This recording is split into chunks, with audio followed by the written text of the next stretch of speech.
vesikel buatan yang menyerupai vesikel sel alami dan merupakan sistem penghantaran yang memiliki kemampuan untuk memberikan pelepasan terkontrol dari obat yang diangkut, serta meningkatkan stabilitas obat tersebut, dan kemudian juga dapat meningkatkan penetrasi penghantaran obat melalui kulit menuju lapisan paling dalam atau sistem sirkulasi sistemik yang disebut dengan penghantaran transdermal.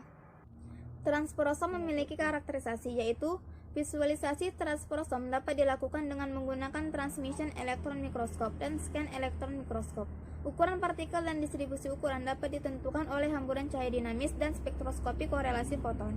Efisiensi penyerapan obat dapat ditentukan dengan teknik ultrasentrifugasi. Stabilitas vesikel dapat ditentukan dengan menilai ukuran dan struktur vesikel dari waktu ke waktu, dan kandungan obat dapat ditentukan oleh HPLC atau metode spektrofotometri.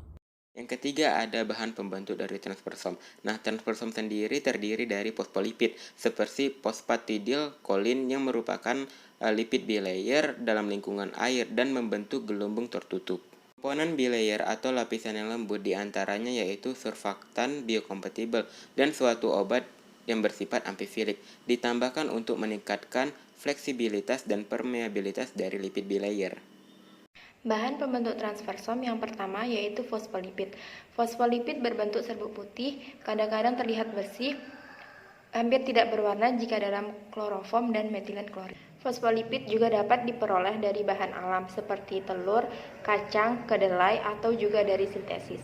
Fosfolipid merupakan molekul amfifilik dan merupakan molekul terbesar yang menyusun membran sel dan dapat menggabungkan diri dan membentuk beberapa struktur termasuk misel dan liposom.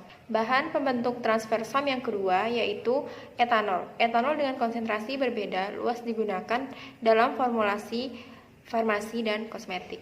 Walaupun utamanya digunakan sebagai solvent, etanol juga digunakan sebagai disinfektan. Dalam beberapa larutan juga digunakan sebagai pengawet. Secara topikal, larutan etanol digunakan dalam pengembangan sistem penghantaran obat secara transdermal sebagai peningkat penetrasi. Etanol juga telah digunakan dalam pengembangan sediaan transdermal sebagai kosurfaktan. C. Surfaktan. Surfaktan adalah substansi yang dalam keadaan rendah mempunyai sifat terabsorpsi pada sebagian atau seluruh sistem antarmuka. Kerja yang paling penting dari zat pembasah adalah untuk menurunkan sudut kontak antara permukaan dengan cairan pembasah dan membantu memisahkan fase udara pada permukaan dan menggantikannya dengan suatu fase cair. Pemilihan surfaktan harus dilakukan atas dasar nilai HLB. HLB adalah indikator yang baik untuk kemampuan pembentukan vesikel surfaktan HLB antara 4 dan 8 ditentukan kompatibel dengan pembentukan vesikel. Yang D. Buffer. Larutan penyangga adalah larutan yang bersifat mempertahankan pH-nya. Jika ditambahkan sedikit asam atau sedikit basah atau diencerkan. Larutan penyangga merupakan campuran asam lemah dengan basa konjugasinya atau campuran basa lemah dengan asam konjugasinya. Larutan penyangga terbagi menjadi dua kelompok, yaitu yang pertama, larutan penyangga yang mengandung asam lemah dan garamnya. Contohnya, yang pertama, larutan yang mengandung CH3COOH dan CH3COONA. Yang kedua, larutan yang mengandung H2CO3 dan Na2CO3. Yang ketiga, larutan yang mengandung H2S dan Na2S. Yang keempat, larutan yang mengandung H3PO4 dan Na3PO4. Yang kedua, larutan penyangga yang mengandung basa lemah dan garamnya. Contohnya, yang pertama, larutan penyangga NH4OH dan NH4Cl. Yang kedua, larutan yang mengandung NH4OH dan NH4-2SO4. Pemilihan penyangga yang cocok harus didasarkan pada yang pertama, apakah dia dalam bentuk asam basa, yang kedua, stabilitas obat dan zat tambahan dalam buffer, dan yang ketiga, kompatibilitas antara buffer dan kontainer. Baik, saya akan menjelaskan kelebihan transpersom.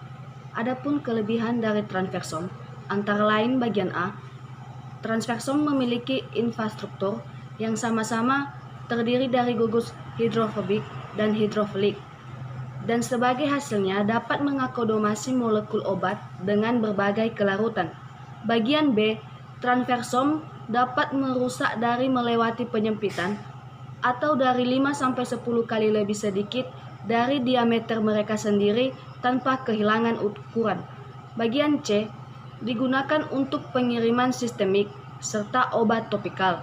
Bagian D, mereka dapat bertindak sebagai pembawa obat yang memiliki berat molekul yang rendah serta tinggi analgesik. Kemudian bagian 4, metode pembuatan transfersom. Metode penyusunan transfersom terdiri dari 2 langkah. Pertama, penyusunan film tipis dengan hidrasi dan diubah ke ukuran yang diinginkan dengan metode sonikasi. Kedua, vesikel yang telah disonikasi dihomogenkan dengan cara diekstruksi melalui membran polikarbonat.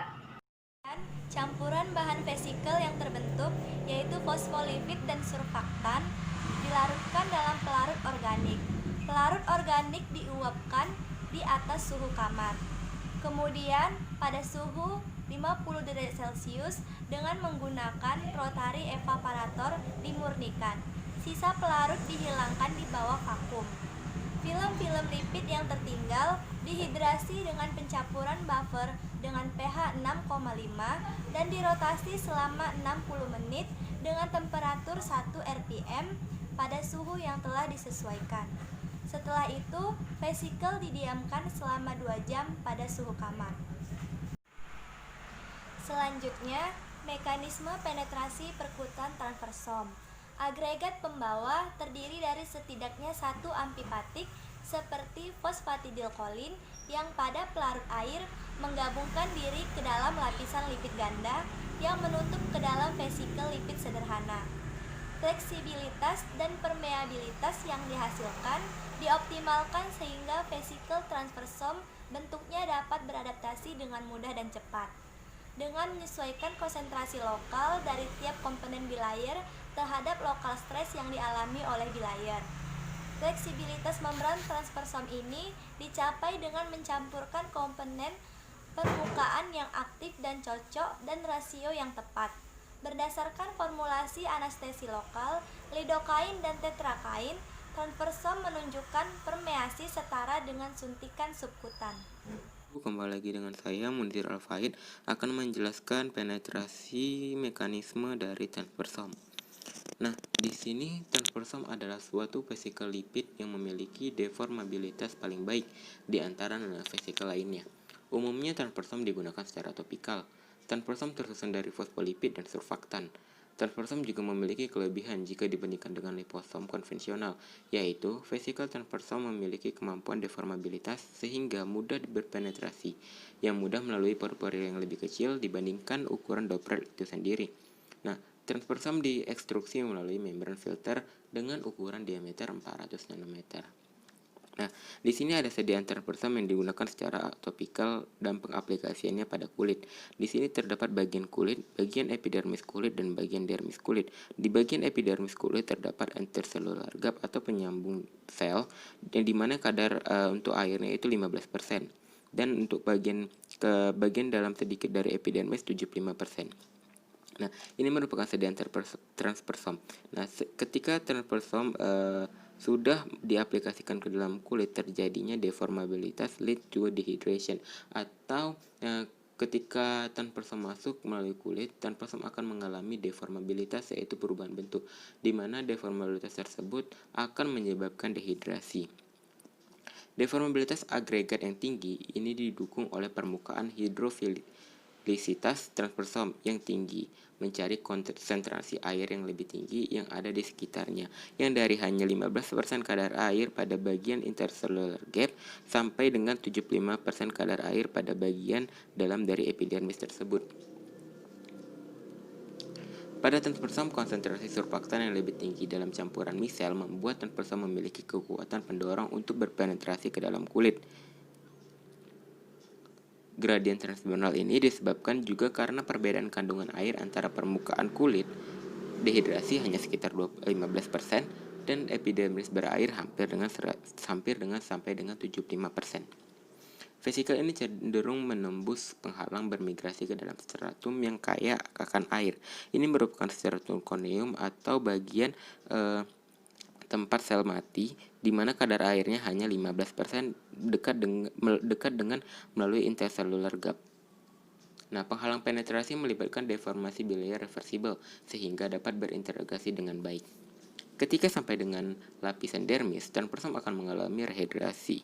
Rehydration leads to reformation, atau terjadinya rehidrasi di mana cairan yang sudah terpenuhi oleh bagian hidrofilik, sehingga bagian transpersom akan kembali lagi dalam bentuk semula.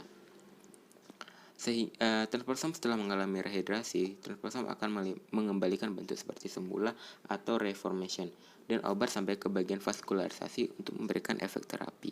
Di sini terdapat blood vessel yang akan membawakan obat ke bagian vaskularisasi. Perbandingan antara transpersom dengan sistem pengantar lainnya. Pada awalnya, transpersom tampak berhubungan dengan vesikel lipid bilayer, misalnya liposom. Namun, dalam hal fungsional, transpersom berbeda jauh dari liposom yang biasa digunakan. Transpersom jauh lebih fleksibel dan mudah beradaptasi. Fleksibel, membrannya yang sangat tinggi akan menekan diri mereka sendiri untuk dapat melalui pori-pori yang lebih kecil dari diameter mereka sendiri, seperti terlihat pada gambar nomor 8. Hal ini disebabkan karena membran transpersom mampu menggabungkan dua komponen lipofik atau amfifilik. Denormabilitas agregat yang tinggi memungkinkan transpersom untuk menembus kulit secara langsung. Kecenderungan ini didukung oleh permukaan hidrofilisitas transpersom yang tinggi mencari konsentrasi air yang lebih tinggi yang ada di sekitarnya. Berbeda dengan bahan lain, di mana konsentrasi surfaktan yang lebih tinggi dalam campuran misel yang mereka miliki tidak meningkatkan efektivitas transportasi bahan ke dalam kulit, dikarenakan campuran misel yang lain jauh kurang sensitif terhadap gradien aktivitas air transepidermal dibandingkan dengan transpersom. Adanya kekuatan pendorong untuk berpenetrasi ke dalam kulit, gradien transdermal ini disebabkan juga karena perbedaan kandungan air antara permukaan kulit. Transpersom terdapat dua perbedaan dari campuran misal. Yang pertama, transpersom biasanya dalam waktu ukuran lebih besar dari misal lemak standar. Yang kedua, setiap vesikel transpersom berisi inti yang diisi air, sedangkan misal lainnya hanyalah sebuah tetesan lemak standar.